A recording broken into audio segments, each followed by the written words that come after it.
Assalamualaikum warahmatullahi wabarakatuh. Bertemu lagi bersama saya, Rintani Sarahmani. Hari ini saya akan sedikit membahas tentang berpikir kritis. Nah, seringkali dalam kehidupan kita sehari-hari, kita menggunakan istilah berpikir kritis. Namun sebenarnya, apakah kita tahu apa itu berpikir kritis? Nah, di sini saya akan membahas sedikit tentang berpikir kritis itu apa dan bagaimana cara meningkatkan keterampilan berpikir kritis. Berpikir kritis itu bukan berarti kita dapat mengkritik semua orang atau segalanya yang ada di sekitar kita, dan bukan berarti juga kita tidak percaya terhadap apapun. Namun, berpikir kritis di sini artinya analisis atau evaluasi objektif terhadap suatu masalah untuk membentuk penilaian. Menjadi pemikir kritis yang baik itu artinya kita berpikir lebih mendalam lagi mengenai apa yang ada di sekitar kita dan hal-hal apa yang kita alami. Kita menjadi lebih sadar akan diri kita sendiri, lingkungan kita, dan orang-orang yang ada di sekitar kita. Berpikir kritis membantu kita melihat banyak hal dan menambah wawasan kita. Jadi pada dasarnya berpikir kritis itu adalah berpikir secara objektif sebelum kita mengambil penilaian. Misalnya ketika kita menemukan sebuah kata baru dan kita berpikir apakah itu termasuk dalam sebuah kata, di situ kita tentunya berpikir kritis. Berpikir kritis di sini seperti keterampilan lainnya yang dapat dipelajari dan dikembangkan. Terus kenapa sih berpikir kritis itu penting? Salah satu alasan terpentingnya yaitu adalah semakin baik seseorang dalam berpikir kritis, maka semakin banyak juga peluang yang terbuka dalam kehidupan sehari-harinya. Selain itu juga sebagai proteksi atau perlindungan, apalagi di saat kehidupan sekarang ya, di mana pesatnya perkembangan teknologi itu banyak sekali scammer atau penipu-penipu yang ada di sosial media gitu ya. Nah, dengan berpikir kritis ini membantu kita untuk terjaga atau terlindung dari penipu-penipu itu, sehingga kita dapat mengumpulkan data sebelum kita mengambil tindakan. Jadi sebenarnya tidak peduli siapapun kita, memiliki keterampilan untuk menganalisis suatu masalah atau situasi, lalu menemukan fakta dan membentuk opini dari fakta tersebut merupakan keterampilan yang sangat penting untuk dimiliki. Ada beberapa keterampilan yang penting menurut saya untuk dapat dikembangkan agar kita menjadi pemikir kritis yang baik. Yang pertama adalah pengamatan. Seringkali kita terlalu sibuk dengan apa yang terjadi atau yang sedang terjadi sampai kita melupakan hal-hal detail dari kejadian tersebut gitu ya. Padahal dengan memperhatikan hal-hal detail yang sedang terjadi itu bisa kita gunakan untuk menemukan fakta atau data dari peristiwa tersebut. Semua fakta yang dikumpulkan itu dapat menjadi data yang kita analisis apa yang sebenarnya terjadi. Yang kedua adalah objektif. Untuk dapat berpikir kritis, kita membentuk opini secara objektif.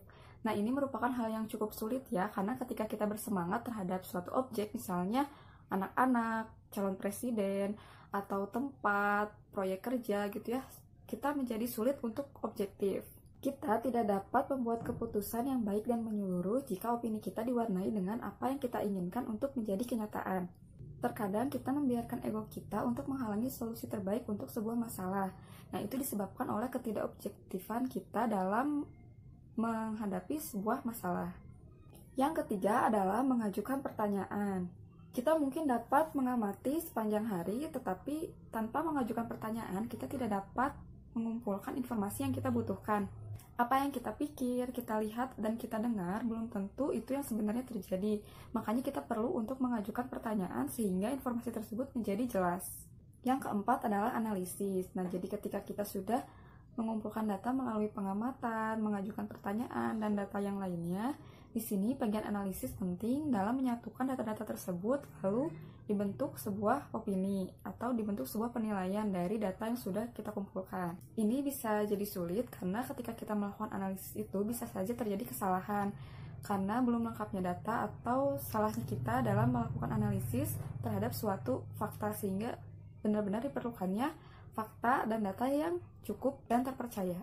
Yang kelima adalah skeptisisme. Sebelumnya sudah saya sampaikan bahwa berpikir kritis itu bukan berarti kita tidak percaya terhadap apapun. Jadi, arti dari skeptisisme di sini adalah tidak percaya begitu saja terhadap sesuatu yang diterima. Hanya karena informasi tersebut sesuai dengan pendapat kita atau sesuai dengan yang ingin kita dengar, bukan berarti informasi tersebut akurat. Selalu pertanyakan buktinya. Yang keenam adalah berpikiran terbuka. Setiap informasi itu tidak selalu seperti yang kita pikirkan, dan memang benar juga jangan menilai buku itu dari sampulnya. Bersikaplah terbuka terhadap ide-ide yang berlawanan dengan kita atau terhadap opini yang tidak sejalan dengan kita. Nah, ini itu kita cenderung berpikir secara cepat ya, mengambil opini itu lebih awal dan lebih cepat karena kita menutup ide-ide dari selain pemikiran kita. Nah, padahal dengan berpikiran terbuka itu kita dapat menemukan fakta-fakta baru dari sebuah informasi yang ada.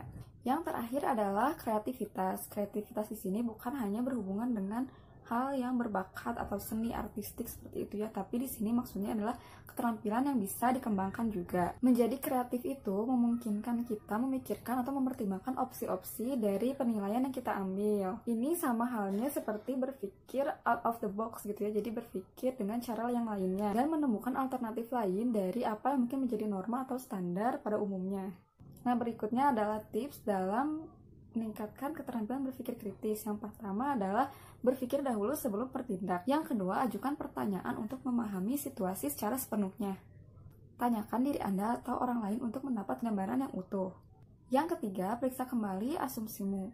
Nah, bisa jadi asumsi kita membawa kita ke jalan yang salah. Periksa kembali dengan cara apa yang kita ketahui bandingkan dengan apa asumsi kita.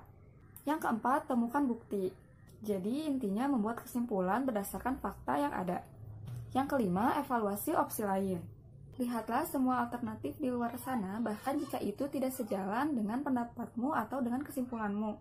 Dan yang terakhir adalah ambil tindakan. Tapi ingat, jangan sampai kita terjebak dalam menganalisis secara berlebihan. Ambillah kesimpulan atau tindakan berdasarkan fakta dan data yang telah kita kumpulkan sebelumnya. Nah, begitulah cara dalam meningkatkan keterampilan berpikir kritis dan tips dalam berpikir kritis. Semoga bisa membantu. Sampai jumpa lagi di lain kesempatan. Terima kasih. Assalamualaikum warahmatullahi wabarakatuh.